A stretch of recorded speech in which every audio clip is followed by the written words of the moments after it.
pero hindi pala natin kayang ipagpalitan sa atin. Kapag kilala natin ang Messiah, mga kapatid, the more you come closer to Jesus, the more holy you will appear in your own eyes. Kapag lumalapit ka sa Panginoon, lalo mo bilang kay alagad ni Kristo, nakikita mo ang iyong karunia. Nakikita mo ang iyong kahinaan. Nakikita mo na kailangan mo ang ating tagapagligtas. Kaya importante po mga kaibigan ang ating tagapagligtas.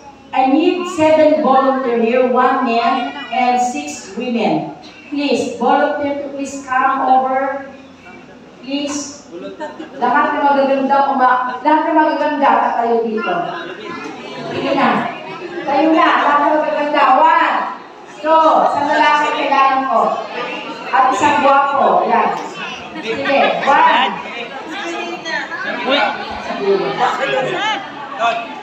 Sige, tayo na. Wala pa na magaganda. Dalawa pa maganda dito? Okay, tatlo. Sino pa? Ayo. Ayo, lahat magaganda. Go, dali. Go. Need some more. 2, 4. Wala pa na isang maganda. Isa pa maganda. Tandaan yung mga pangalan nyo, ha? Hindi kakalimutan. Please, balik kayo. Tandaan yung mga pangalan nyo, ha? Siguro naman, napaka-ganda ng memory ninyo, ha? Okay, pinili ko kayo. So, ang iyong pangalan ay Lo. Ano pangalan mo? Lo. Ang pangalan mo ay Sin. Ikaw ay Sinner, ha? Sinner ka, tandaan yan. Ikaw ay Grace. Ikaw ay Faith. Ikaw ay Jesus.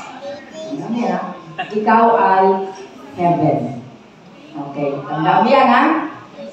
Kasi ayon sa ating ano? Tandaan mo yan. Ang batas, kung walang batas, yan ka lang. Walang kasalanan.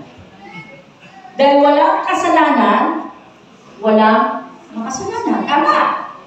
Dahil walang makasalanan, hindi kailangan ang biyaya. Dahil hindi kailangan ng biyaya, wala kayo dapat na pananampalataya. Dahil wala kang pananampalataya, hindi mo kailangan si Jesus. At dahil hindi mo kailangan si Jesus, hindi mo rin kailangan mapunta ng heaven. Amen? Pero because of the law, ang sabi ng Galatians chapter 3 verses 20 to 27, that the law is the tutor pointing to Christ. Because of the law, mga kaibigan, nalalaman ng isang tao na mayroong, mayroong kasalanan. At dahil mayroong pong batas, nagsasabi na ikaw ay isang, at dahil kailangan mo ng isang biyaya, at kailangan mo manampalataya kanino? Okay. Kay Jesus. At hindi natin problema ang heaven. It is because of the law, mga kapatid. It doesn't have the power to save us. The only power of the law is to point the sinner to Jesus, who need His grace and only by faith in order to be in heaven. Kaya mga kaibigan, salamat po, magigandang dalaga at guwapong mga kabataan. Natandaan natin mga kaibigan, habang tayo lumalapit kay Kristo, nakikita natin ang ating mga kasalanan. Number 5, Jesus can change our identity. Noong araw, pag sinabi ng araw, anong palayo mo si Eding Bakal. Sabi ko, inay, bakit po Bakal ang tawag dyan? Ay ang kanyang amay magbabakal. Kaya ang tawag sa kanyang anak, Eding Bakal. Kayo ba may mga palayo din? Wala palayo nyo. Maniniwala ba kayo ang palayo ko kung ano? May tatawa, ha? Ang palayo ko noong ay maliit pa. Baboy! Bakit kano? Ang taba-taba ko, tabakchul. Nung kami po ay nasa Vietnam, my father worked there as an electrical engineer in Vietnam for 15 years. Dinala kami lahat sa Saigon, Vietnam. Kaya ako original na Saigon. At doon po kami dinala at ang taba. Ako'y Buddha.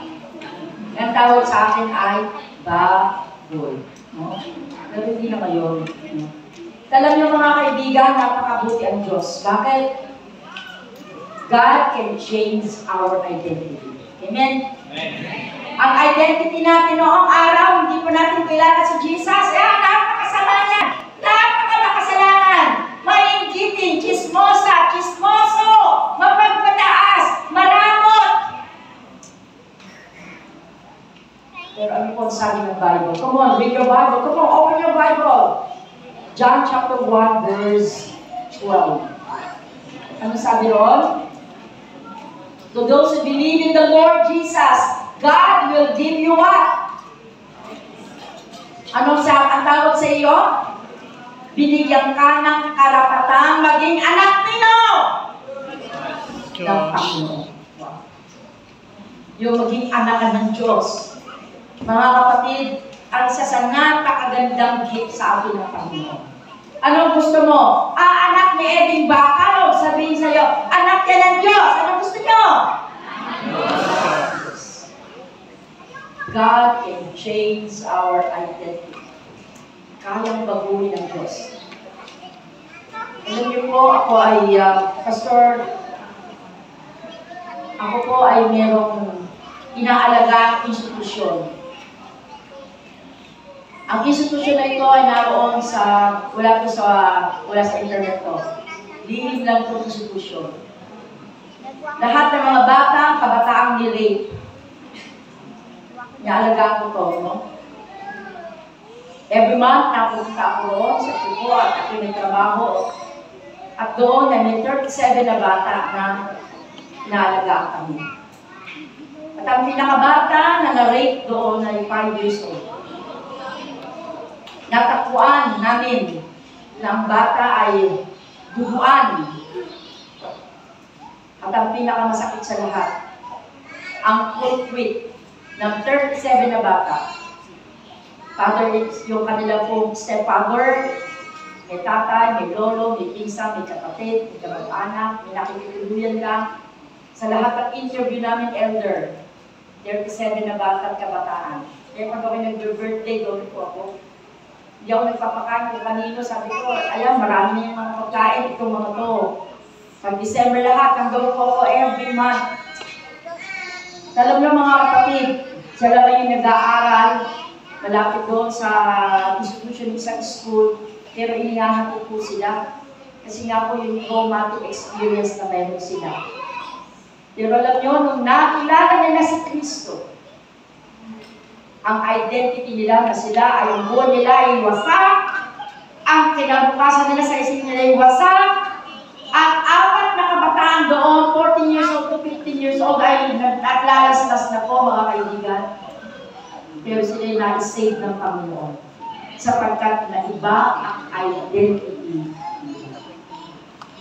Ang maging anak ng Diyos, ang pinakamataas, mga kaibigan, na angkas. Hindi PhD, hindi masteral, hindi civil engineer, hindi masteral, hindi doktor, mga kapatid. The highest, mga kapatid, ang sabihin, anak ka ng Diyos. Amen. Mga kaibigan, kung ako'y dadalaw sa kanila, doon pa lang ako sa gate ng institusyon na yun. Takbuhan na yung mga bata. Talaga po. At yung 5 taong bata ay kakaroon na rin sa akin, babae bata. May 3 lalaki, no? Sila po ay biktima rin ng abuse. Gamit ang kanilang mga grabe po, talaga, sobra. Sobra! Oh, hindi ko talaga, hindi na kinaya ng puso ko, kakabulog ng puso. So pagka nandito na sa akin lang, yung batang babae, yayakit nila, lalakakit sa akin, magpukwento na siya. Sige, sabi ko, sige, magkwento ka pa. Grabe, hindi ko may describe. At mamaya niya, mag-iiyakan sila. Ang sabi ko, ang mahalaga, kayong lahat ay mga anak na ng Diyos. Mga kaibigan, God can change our identity. At walang ibang power ang Panginoon na masabi sa inyo na mga alagad ko, kayo ay mga alagad at anak ng Panginoon. There is no explanation in the John Gospel, but then, alam natin mga kapatid, alam natin ang ating identity. Ang sabi nga ni Ellen White, our promised hope are often blighted here. Our loved ones are torn from us by death. We close our eyes and habit them from the truth and lay them away from our sight. But our hopes, what? Bears our spirit up.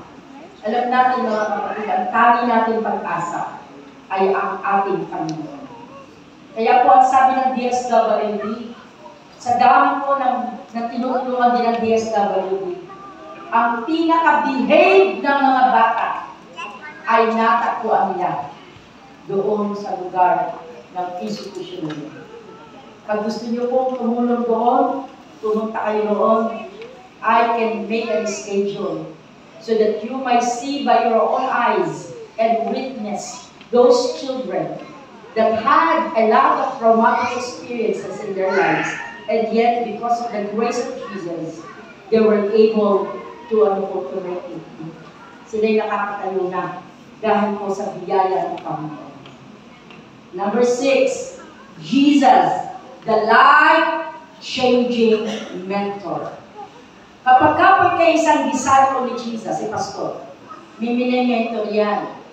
Yung mini-mentor niya, i-mentor din isa. Ganun po ang discipleship at kayo din ang care groups. Hindi yung kayo na lamang at hindi aasa po sa pastor o elder. Kinakailangan kayo magiging disciple, ikay lalago, ikay mag-multiply sapagkat i-mentor ka. Pero kapag hindi ka po lumalago, kung hindi ka nag-multiply, yun po ang pinakamalungkot sa lahat. By the way, after my graduation in IAS, sa aking pong Master of Divinity, pinilit ko umuwi sa amin. Kasi after 3 years po, I kept on writing my mother. I kept sending cards sa aking mother. Yung buong pamilya ko po ay naging Adventist. And we are now in the 4th generation Seventh-day Adventist since my conversion by the grace of Christ. Hindi ako pwede maging alagad ni Kristo kung ang pamilya ko ay hindi ko bitbit sa Panginoon. Kailangan ang tunay na alagad ni Kristo ay makita sa ating buhay. At kasama tayo na nagme-mentor sa ating po mga kaibigan at kasambahay at kasama sa tahanan. Sapagkat ang Panginoon, pinili niya tayo. Alam niyo, pinili tayo ng Diyos. Sa dami-dami po ng tao sa mundo, ilan na po ang tao ngayon? 7.1 billion.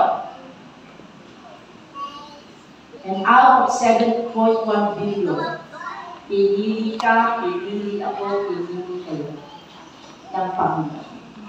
Kaya po tayo, binabago ng ating Panginoon. And last but not the least, Jesus knows us inside and out.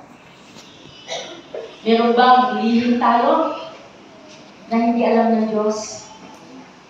Meron ba tayong luha na hindi niya nakita? Meron ba tayong mga takot sa ating buhay na hindi niya alam? Meron ba tayong pagsubok sa ating buhay na hindi niya alam? Meron ba tayong takot sa ating naranasan na hindi niya alam? Alam ng ating pong Panginoon. Because in the matchless gift of His Son, God has encircled the whole world with an atmosphere of grace as real as the air which circulates around the globe. Ganun po ang pag-ibig ng Panginoon. Hindi natin nakikita ang hangin pero nararanasan. Ganun natin dapat nararanasan si Kristo sa ating pong buhay. at sa pamamagitan ng buhay ni Kristo, lumapit tayo sa ating tagapagligtas. Ang tunay na alagad ni Kristo, susuungin ang lahat. Makalapit lang tayo sa Kanya. At ang tunay na alagad ni Kristo ay nag-aalaga at nangangalaga sa awan ng Panginoon. Kaya nga tinatag ang care groups upang pangalagaan natin ang ating kawan. Kaya tayo mga alagad ni Kristo upang ating mapangalagaan ang bawat isa hanggang dumating ang ating Panginoong Jesus. Bago po ako magwakas, mga kaibigan, ikukwento ko ako sa inyo. Ito po yung true life story na nangyari. Meron tayong isang kaibigan ko, no? Isa sila sa pinakamayaman sa Tansa. Ang anak niyang lalaki ay nag-graduate ng dito Adventist Ateneo de Manila.